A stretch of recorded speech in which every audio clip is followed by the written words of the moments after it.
Hi viewers, welcome to our channel. ప్రస్తుతం మనతో పాటు సీనియర్ జర్నలిస్ట్ దాము బాలా సార్ వారితో మాట్లాడారు. నమస్కారం సార్. సార్, హోంమంత్రి అనితా వంగలపూడి గారికి బాలకృష్ణ గారు వార్నింగ్ ఇచ్చినట్టుగా ఒక వార్త వైరల్ అవుతుంది సార్. ఈవెన్ చంద్రబాబు గారు కూడా ఈ విషయం పట్ల కంగారుగా ఉన్నట్టు కూడా తెలుస్తుంది. అసలు ఏం జరిగింది? బాలకృష్ణ గారు ఏ కాంటెస్ట్ లో ఆ వార్నింగ్ ఇచ్చారు? మరి అసలు దీని పట్ల మీ ఒపీనియన్స్? తెలుగుదేశం అధికారంలోకి వచ్చిన దానికి కారణాలలో ఒకటి ఏంటంటే జగన్ ప్రభుత్వంలో అరాచకత్వం నెలకొనిందని విపరీతంగా ప్రచారం జరిగింది. నిజానికి నిజాన్యమైన అరాచకత్వం తెలుగుదేశం వాళ్ళ మీద మాత్రం ఉంది, ప్రజల మీద ఏం లేదు. నిజానికి ప్రజల మీద ఏ ప్రభుత్వంలో ఉన్నదానికంటే ఎక్కువ తక్కువ ఏమి లేదు. కానీ విపరీతంగా ప్రచారం చేయగలిగారు. దాన్ని అడ్డుకోవడంలో వైసీపీ ఫెయిల్ అయింది. సో ఏదేమైనా విపరీతంగా జగన్ అరాచకం, సైకోపాలన ఇలాగంతా ప్రచారం చేసి వీళ్ళు వచ్చారు. సో అందువల్ల వీళ్ళు భిన్నమైన పాలన ఇస్తారని జనం ఎక్స్పెక్ట్ చేసి వీళ్ళకి ఓట్లేశారు. కానీ అంతకంటే వరస్ట్గానే స్టార్ట్ అయింది యాక్చువల్గా. సో మనం ఆల్రెడీ చాలా సార్లు చెప్పుకున్నాము. అయ్యన్న పాత్రుడు ఉద్యోగుల్ని ఎలా మాట్లాడాడు, అంతకుముందు అచ్చెన్నాయుడు ఎలా వార్నింగ్ ఇచ్చాడు, తర్వాత జేసీ ప్రభాకర్ రెడ్డి డైరెక్ట్గానే నా కొడుకుల్లారా నరుకుతా అని ప్రెస్ మీట్లోనే మాట్లాడాడు. మొన్నటికి మొన్న రాయచోట్లో మండిపల్లి రాంప్రసాద్ రెడ్డి, రవాణా శాఖ మంత్రి, వాళ్ళ భార్య హరితారెడ్డి, ఆమె ఒక ఎస్ఐని పట్టుకొని ఎట్లా మాట్లాడిందో చూసాం. సో అట్లాగే తిరువూరు ఎమ్మెల్యే ఆయన పేరు కొలికపూడి శ్రీనివాసరావు, ఆయన సత్వర న్యాయం చేయాలనే ఒక ఆతృతలో ఆయన ఎలా బిహేవ్ చేశాడని చూసాం.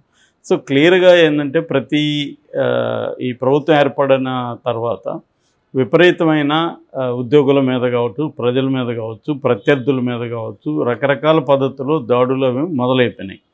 దీనికి ఒక కారణం ఏంటంటే వీళ్ళ నాయకులే. ఒకప్పుడు చంద్రబాబుతో సహా లోకేష్ రెడ్ బుక్ రాజ్యాంగం, ఇటు పవన్ కళ్యాణ్ కడ్రాయిలతో ఊరేగిస్తా, నడివీధిలో తిప్పుకుంటూ వెళ్తా, ఈ సినిమా డైలాగులు ఇవన్నీ వాళ్ళకి ఒక అట్మాస్ఫియర్ని క్రియేట్ చేసాయి. అంటే ఇవన్నీ మేము చెప్పినా కూడా మాకు ఓట్లేశారంటే మమ్మల్ని చేయమనే కదా ప్రజలు అన్న పద్ధతిలో ఇప్పుడు రెచ్చిపోతున్నారు.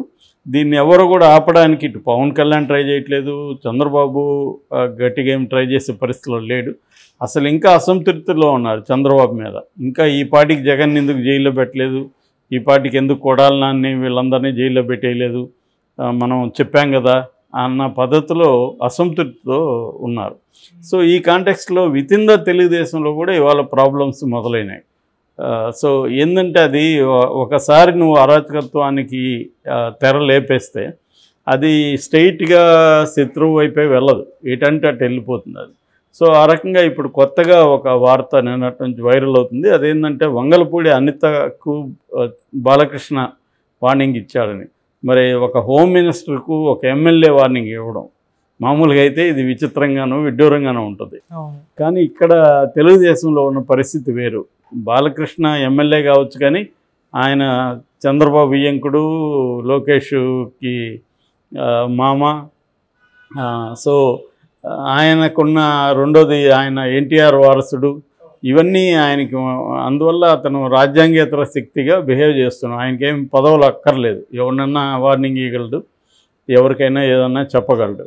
సో అది కాంటెక్స్టు. అయితే ఎందుకు బాలకృష్ణ వార్నింగ్ ఇచ్చాడు, నిజంగా వార్నింగ్ ఇచ్చాడా లేదా అనేది కరెక్ట్గా మనకైతే తెలీదు. కానీ వార్త ఎలా వస్తుంది. సో వార్నింగ్ ఇవ్వడానికి కారణం ఏంటంటే అమలాపురంలో వన్ అనే ఒక పెద్ద హోటల్ ఉంది. ఆ హోటల్కి చాలా విఐపీలంతా వస్తుంటారు. సో అక్కడ మొన్న ఏం జరిగిందంటే ఆల్రెడీ విపరీతమైన రద్దీ ఉంది. ఆ టైంలో తెలుగుదేశం నాయకులు హోటల్కి వచ్చారు. వెయిట్ చేయమని వాళ్ళు చెప్పారు. మేమేంద్ర వెయిట్ చేసేదని వాళ్ళు గొడవకి వెళ్ళి ఆ సిబ్బందిని కొట్టారు. సో ఆ సిబ్బంది ఇమీడియట్గా అమెరికాలో ఉంటున్న దాని ఓనర్కి ఫోన్ చేశారు, ఎన్ఆర్ఐ ఆయన. సో ఆయనకు ఫోన్ చేస్తే ఆయన సీరియస్గా తీసుకున్నాడు. ఆయన బాలకృష్ణ క్లోజ్ ఫ్రెండ్ అని చెప్తున్నారు. సో ఆయన బాలకృష్ణకు ఫోన్ చేసి చాలా బాధపడ్డాడు. ఇలాగా తెలుగుదేశం వాళ్ళు చేశారంటే ఎవరు వాళ్ళు అంటే ఇట్లా అనిత అనుచరులు అంట అని చెప్పారు. సో ఈయన అనితకు ఫోన్ చేసి ఇలాగా మీ అనుచరులు ఇలా చేశారంట, కొద్ది కంట్రోల్ చేసుకో అని చెప్పినాడని చెప్తున్నారు. పాజిబిలిటీ ఉందంటే ఉంది. ఎందుకంటే ఆయన ఫ్రెండ్ హోటల్ ఒకరు అక్రమంగా వచ్చి ఇలా చేసినప్పుడు అనిత అనుచరులు కాబట్టి అనితకు చెప్పచ్చు, అందులో వార్నింగ్ ఉండకపోవచ్చు, ఇలా జరిగింది నీ దృష్టికి తీసుకొస్తున్నా, కొద్దిగా వాళ్ళని కంట్రోల్ చేసుకో అని చెప్పుండొచ్చు. బాలకృష్ణ స్థాయి చెప్తే ఖచ్చితంగా అనితలు అంటే వాళ్ళు ఫాలో అవుతారు తప్ప అంతకంటే ఏమీ ఉండదు అక్కడ. అనిత హోమ్ మినిస్టర్ కావచ్చు, ఇంకొకటి కావచ్చు, కానీ మొత్తంగా చూసుకున్నప్పుడు వీళ్ళ ఫ్యామిలీలో బాలకృష్ణ ఒక కీ రోల్ అయితే ఉంది. ఎందుకంటే చంద్రబాబు అరెస్ట్ అప్పుడు కూడా బాలకృష్ణకి పగ్గాలు ఇచ్చే పరిస్థితి ఉంది, కానీ బాలకృష్ణ దానికి సూటిగాడని చంద్రబాబు అతను ముందుకు తీసుకురాలేదు. ఎందుకంటే ఆయన ప్రత్యక్ష రాజకీయాల్లో బాలకృష్ణ కష్టం, ఆయన యాటిట్యూడు, ఆయన type of dealing with people. ఆయన ఏంటంటే మనసులో ఏది దాచుకొని రాజకీయంగా లోపల ఒకటి పెట్టుకొని బయట ఒకటి డీల్ చేసే వ్యక్తి కాదు. తనకి ఇంపల్సివ్గా ఉంటాడు, తనకి ఏమనిపిస్తుంది చెప్పేయడం, దాని కాన్సిక్వెన్సెస్ ఆలోచించకపోవడం అనేది బాలకృష్ణకు ఉండే నేచరు. రెండోది అతను ఫ్లూయెంట్గా ఒక విషయాన్ని స్పష్టంగా ప్రజలకు చెప్పే కైండ్ ఆఫ్ కూడా అతనికి అలవాట్లేదు. అతనికి సినిమా డైలాగులు ఉంటాయి, కానీ అక్కడే మనకి పవన్ కళ్యాణ్కి అతనికి తేడా కనిపిస్తుంది. పవన్ కళ్యాణ్ సినిమాలో కంటే కూడా బయట బాగా డైలాగులు చెప్పగలడు. బాలకృష్ణకి ఆ ప్రాబ్లం ఉంది, ఒక ఫ్లో రాదు అతనికి. సో రెండోది ఏంటంటే అతను బయట ఎక్కడన్నా అంటే విత్ ఇన్ ద షూటింగ్లో ఎక్కడన్నా మాట్లాడితే దానికి అలవాటు ఏంటంటే బూతులతో కూడిన భాష అలవాటు అది. సో అది లేనప్పుడు ఏమవుతుందంటే వాళ్ళకి కట్ అయిపోతుంది సెంటెన్స్. చాలా ఊర్లలో మనం చూస్తుంటాం, వాళ్ళు బూతులు లేకుండా మాట్లాడలేరు, ఎందుకని అది అలవాటు అయిపోయింటుంది. సో బూతులు లేకుండా మాట్లాడరంటే వాళ్ళకి ఫ్లో రాదు. సో ఈ ప్రాబ్లం బాలకృష్ణకు కూడా ఉంది. సో అందువల్ల ఇప్పుడు ఇది తలనొప్పి క్రియేట్ చేసిందని. సో అనిత కూడా దాన్ని లైట్ తీసుకోకుండా తన వాళ్ళని వాళ్ళు అవమానిస్తే వాళ్ళని వీళ్ళు ఇబ్బంది పెట్టి ఉండొచ్చు, కానీ అసలు హోటల్ సిబ్బంది దురుసుగా ప్రవర్తించారని. సో ఇలా బాలకృష్ణ తన విషయాల్లో జోక్యం చేసుకుంటే ఎలా అని ఆమె కూడా ఆవేదన చెంది సీఎంఓ ఆఫీస్ వరకు వెళ్ళింది ఈ మ్యాటరు. సో చంద్రబాబు కూడా ఇది హెడేక్గా మారింది. అంటే ఏదన్నా ఉంటే దాన్ని ప్రాపర్ ఛానల్లో చేయాలి తప్ప డైరెక్ట్గా ఆమెకు ఫోన్ చేసి, ఆమె అంతకుముందు ఎమ్మెల్యేగా ఉండొచ్చు, మామూలు ఇదిగా ఉండొచ్చు, ఇప్పుడు ఒక హోమ్ మినిస్టరు, అక్కడ ఆమెకు హోదా ఇవ్వాలి. అది లేకపోతే ఇప్పుడు ఏంటంటే ఈ న్యూస్ స్ప్రెడ్ అయ్యేసరికి లోకల్గా ఆమెకి ఇబ్బంది అవుతుంది.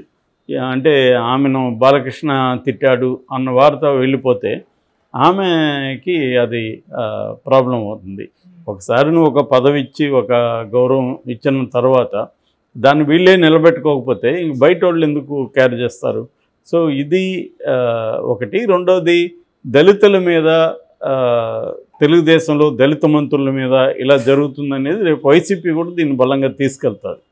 అదే ఒక అప్పర్ కాస్ట్ మినిస్టర్ అయితే బాలకృష్ణ ఫోన్ చేసి బెదిరించేవాడా, ఒక దళిత్ కాబట్టే కదా అనేది ఉంటుంది. గతంలో కూడా మనకి ఈవెన్ జగన్ ప్రభుత్వం కావచ్చు, అంతకుముందు ప్రభుత్వాల్లో కూడా దళితులు మంత్రులైనా కూడా వాళ్ళకు ఉండే స్థాయి ఆ స్థాయి ఉండదు. నేను చాలాసార్లు చెప్పాను, దళితులు ఎంపీలు ఎమ్మెల్యేలు పేరుకు అవుతారు కానీ రియల్ పవర్ వాళ్ళ దగ్గర ఉండదు.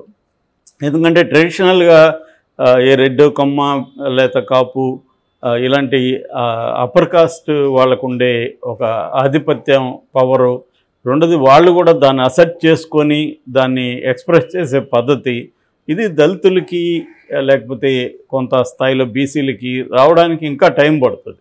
ఒక జనరేషన్ సరిపోదు అది వాళ్ళ అసెషన్ రావడానికంటే. ప్రధానంగా వాళ్ళకి ఆస్తులు కూడా అవసరం. ఒట్టి రిజర్వేషన్లోనూ ఇంకో పద్ధతిలోనూ రావడం వరకు అది ఖచ్చితంగా ప్రోగ్రెస్, కానీ అది రియల్ పాలిటిక్స్లో, రియల్ పవర్ పాలిటిక్స్లో అది సరిపోదు అనమాట. సో అది కూడా ఒక ఎగ్జాంపుల్గా కూడా మనం చెప్పుకోవచ్చు. అందులో కూడా వాస్తవం ఉంది వాళ్ళ విమర్శలో. ఒక దళిత ముఖ్యమంత్రి కాబట్టి బాలకృష్ణ ఇమ్మీడియట్గా వార్నింగ్ ఇవ్వగలిగాడు. అదే వేరే వాళ్ళు అక్కడ లోకల్గా పవర్ ఉంటే బాలకృష్ణకు కూడా కొంత జాగ్రత్త. ఇప్పుడు ఏ పరిటాల శ్రీరాములకు ఫోన్ చేసి అలా మాట్లాడలేడు కదా బాలకృష్ణ, సునీతకు ఫోన్ చేసి అలా మాట్లాడలేడు. క్లియర్గా అక్కడ అయితే ఆ తేడా అయితే మనకి కనిపిస్తుంది, అది చాలా స్పష్టంగా ఉంది. ఈ కేసులో కూడా అదే మనకు కనబడుతుంది. ఒక దళితుల్ని వాళ్ళకి విధి లేక అవసరం కాబట్టి ఇవ్వడం అనేది చేస్తారు తప్ప ఇప్పటికి కూడా అప్పర్ కాస్ట్కి ఏంటంటే వాళ్ళని రియల్గా వాళ్ళకి పవర్ ఉన్నట్టుగా వాళ్ళతో బిహేవ్ చేయరు అనేది పద్ధతి లేదు ఇప్పటికి కూడా. అది పై స్థాయి నుంచి కింది స్థాయి వరకు ఉంటుంది. దానికి ఇంకొంత టైం పడుతుంది. కనీసం ఈ స్థాయికి ఇప్పుడు వచ్చారు. ఎప్పుడైనా ప్రోగ్రెస్ అనేది జంప్ ఒక్కసారిగా ఒక జంప్ అనేది ఎప్పుడూ కానీ జరగదు. అందుకనే జంప్ జరిగినప్పుడు దాన్ని రెవల్యూషన్ అంటారు, విప్లవం అంటారు. మిగతా అంతా కూడా గ్రాడ్యువల్గానే జరుగుతుంది. ఏదేమైనా ఇదైతే ఇప్పుడు తెలుగుదేశంలో కొంత గొడవకి కారణమైనట్టుగా మనం చెప్పుకోవచ్చు.